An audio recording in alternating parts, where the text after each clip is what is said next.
Everybody, Megaroth, everyone back here for FSi DFS. We've got a very interesting slate for early. It's actually afternoon slate. It's at 4:05 for both DK and FanDuel. DK, it is a 3-game slate, I believe. And FanDuel, it's a 5-game slate, but all the games don't even overlap. Only 2 of the games do. So I'm going to break down the DK slate quick first, and then FanDuel players, hang on a little bit, and I'll actually go over that, and I'll actually give you lineup builds for FanDuel, not just DK in this video. So interesting day yesterday. We were right on with the Yankees, scored a lot of runs, right on with Coors Field, scored a lot of runs. Pitching was a little bit off. Some of the studs didn't do as great as we thought they would do. But, I still got there in the end. Cash didn't do super well in GPPs, but cash-wise, doubled up and made some money there. So I'm happy with the day. Again, goofy things happened. Clayton Kershaw got scratched. He somehow hurt his pelvis. I put in the comments of the video yesterday, was he entering an Elvis impersonation contest? I didn't get any details on that, but Walker Buehler took over for him. So again, if you watch this video, check back before lock. If anybody's getting scratched or games are canceled or taken off the slate for some weird reason, or like we had the COVID Cleveland thing happened after lock, so there's nothing we can do about that except for put a note to explain to you. Always check back, because if there's noteworthy information about half an hour before lock or so, we'll throw some information on there. So let's get to the slate. Like I said, 3-game slate here, starting with the San Diego Padres and the Atlanta Braves. In Atlanta, you have Sean Manaea and Charlie Morton, 2 decent pitchers. I kind of really like Manaea here. Probably is like the top pay up for DK. The Braves are a really good offense. They're actually favored here, but Manaea's been solid this season. So I think that he will be able to do a good job against the Braves. Morton on the other side, he's really struggled. So I think the Padres are actually going to be my favorite pay up stack for this slate. We have the first game of a doubleheader here as the second game is Los Angeles Angels and Oakland Athletics. This game is not on FanDuel. It's only on DK. You have Jonathan Diaz being called up from AAA. It looks like he's a pretty solid pitcher there, and the A's have struggled. So I definitely think he's an option in the cheap range. And then you have Paul Blackburn on the other side, who's actually had a really solid start to the season. The Angels have some strikeouts in their lineup, and you got to check out what they throw out there, because when teams play 2 games in one day, it's quite often that they don't play their full A-list lineup. So you might see like Ohtani or Trout or Ward or some of these big bats not in the lineup. So that makes me like Blackburn even a little bit more here against the fill-ins for the Angels lineup. And like I said, Diaz on the other side, unknown commodity, but I think he's shown what he can do in AAA is pretty decent, and the Athletics have struggled. They have some strikeouts in the lineup. They're really low in the list of WRC plus. So I think it's definitely someplace you can target with a young pitcher and maybe have some success in the cheap range. Next game, we have Baltimore and Detroit. Slight risk of rain here. It looks like it's going to be more towards the end of the game, so I think they get pretty much in. I think starting pitchers are safe. Bruce Zimmerman and Michael Pineda. Bruce Zimmerman has actually had a really solid start to the season. He's only 6'8" on FanDuel, on DK, but he's like 9.2 on FanDuel. He's like the 3rd highest priced pitcher, which is, I think he's kind of a fade there, but when I get to FanDuel, I'll get into that. But in DK, I think I like him as my favorite cheap pitcher here against this Detroit team that has struggled at times. I think a lot of the industry is on the Detroit bats, and I can see that, but I think I really like what Zimmerman brings to the plate here, and especially at the pricing. Pineda on the other side, he's gotten better progressively in every single start, but I've seen Baltimore put up some runs, and it's in Detroit, it's not in Baltimore. So again, we just have to watch the weather on this one, but I'm not interested in Pineda's pitcher. I'm really interested in Zimmerman. I can see a Detroit stack is a cheap one, but I think Baltimore, I would favor more against Pineda than Detroit there. So let's look quickly at the DK builds that we have. So I'm gonna look at Blackburn. I think the Angels are not going to roll out their A-list lineup in the first game of a doubleheader. So I think that he has been solid enough. He's pitched against some good teams. I think at his price point, he's good. And I'm going to take Zimmerman against Detroit.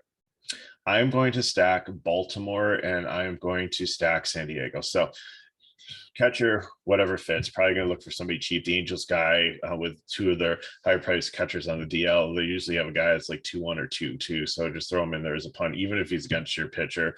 Doesn't matter. You just need somebody in that lineup spot that's not has potential to get some points.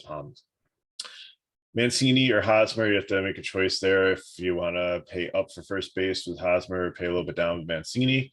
Cronenworth, Machado, Mateo is should be batting second for Baltimore there. So that's kind of the core infield, and then whatever outfielders work, Profar or Grisham, Santander, and I always mess up the spelling on some of these. And Mullins. If you can get a full stack in there and fit another one, or like you could play around with it so you can get all Baltimore. If not, you might just need to take a one-off cheap outfielder there just to round out your stack. And then going over here to the looking at the GPP line, I think Manaea here against the Braves, I think it's a little bit risky. The Braves do have a good lineup, and I can definitely see playing them in GPPs because it's potentially a good hitting environment here. But I think Manaea really in a GPP is can have a really decent day against the Braves. And then I'm going to go with Diaz, the young rookie, against the Athletics in my GPP. So I'm going to stack the Angels and Detroit here. Just kind of an opposite. I'm kind of hedging my cash line against my cash pitchers here. So, throw in a Tiger stack there, throw in whatever Angels fit in your lineup. And like I said, just find a cheap catcher. Angels one, makes sense in the stack here, create a wraparound there, and then whatever outfielder fits. So that is the DK builds. Now let's switch over to FanDuel. So FanDuel for the early slate.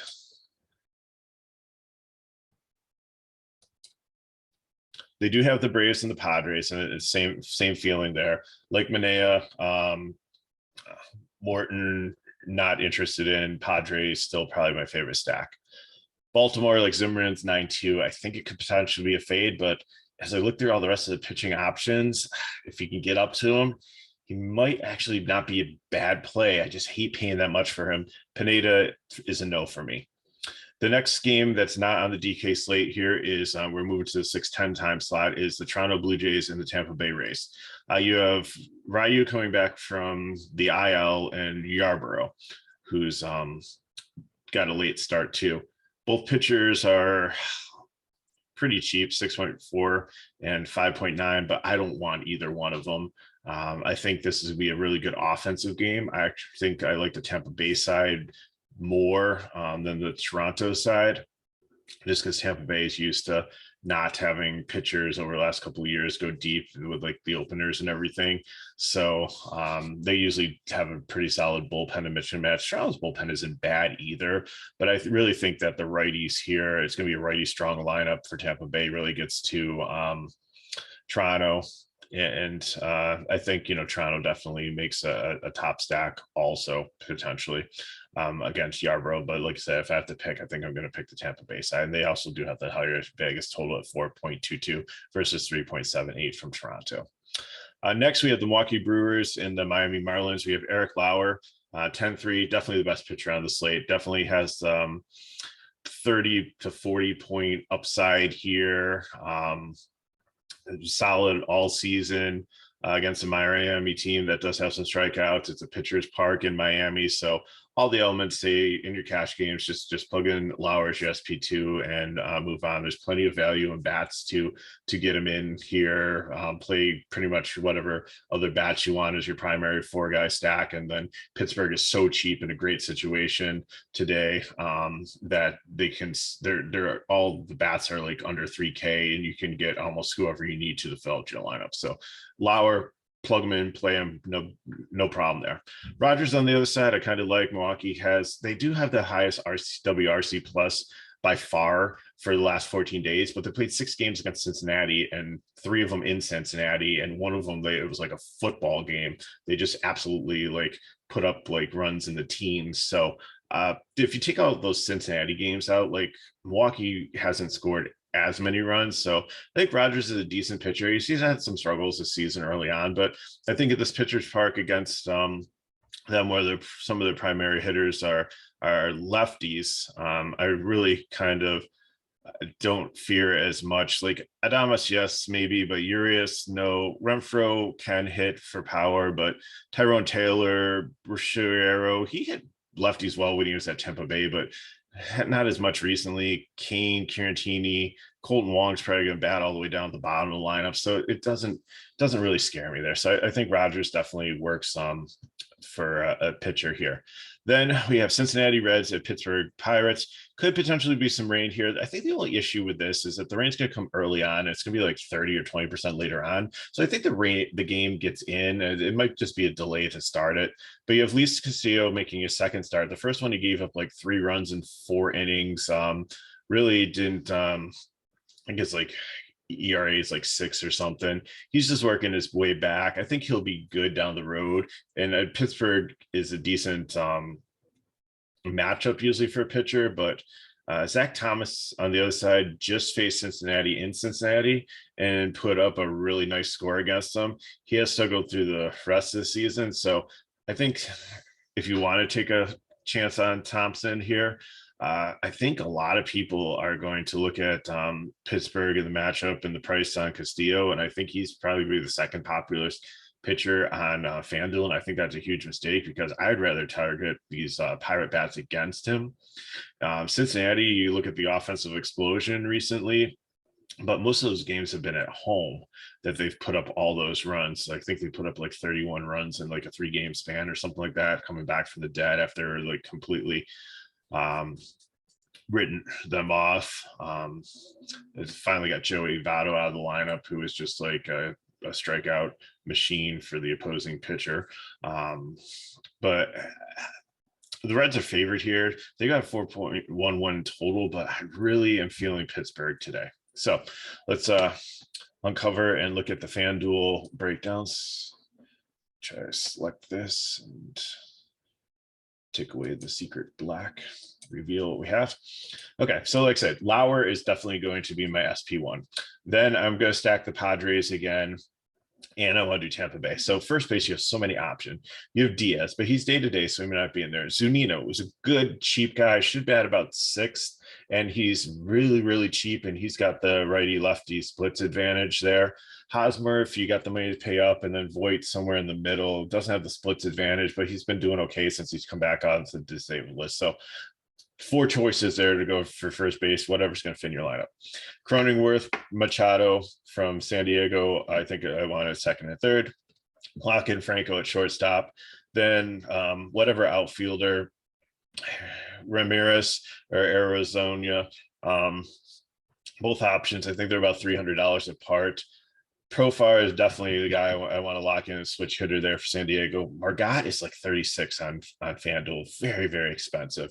I don't know if you can get up to him. You might have to play Atrom in Arizona over him. Margot, if he's leading off, I'm fine. It's a matchup against the lefty. I think there's a lot of I think it's worth the money if he's batting like first. If he's batting like 6th or 7th in the lineup, then I'm not paying 36 for him.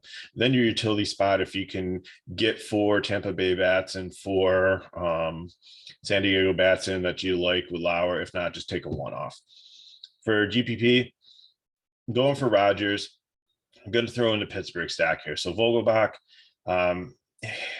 Reynolds, and Gamel are definitely the core guys I want if they're in. Hayes and Tsugo, your choice at third base. Tsugo doesn't have this, has the split advantage, but only batting like 177 on the season. Hayes does not, but he's a righty. He's hitting like 350 on the season, and it's like Hayes like do-rag night or something at the stadium. So sometimes with bobblehead or promotion night for the player, sometimes they have that little extra spark and do a little bit better. So if you like a narrative, there you go. Play Hayes over Tsugo. And then fill in whoever you want here. If you want to go with the Padres again, if you want to go with Tampa Bay again, Toronto fits decent here. Like really, second baseman, you're going to probably take a one-off here. But if you want to put in Bichette and Springer and then throw Vlad in your utility spot, then second base, you might have like a lot of cash left over, like maybe about $2,000 because these Pittsburgh guys are cheap.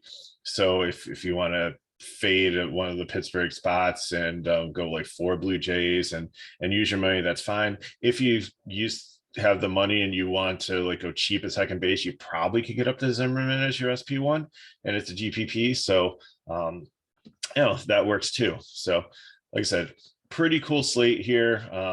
Like the way DK is a little bit limited, FanDuel a lot more options, but I think definitely the Padres, I'm really feeling them against Chris Morton today.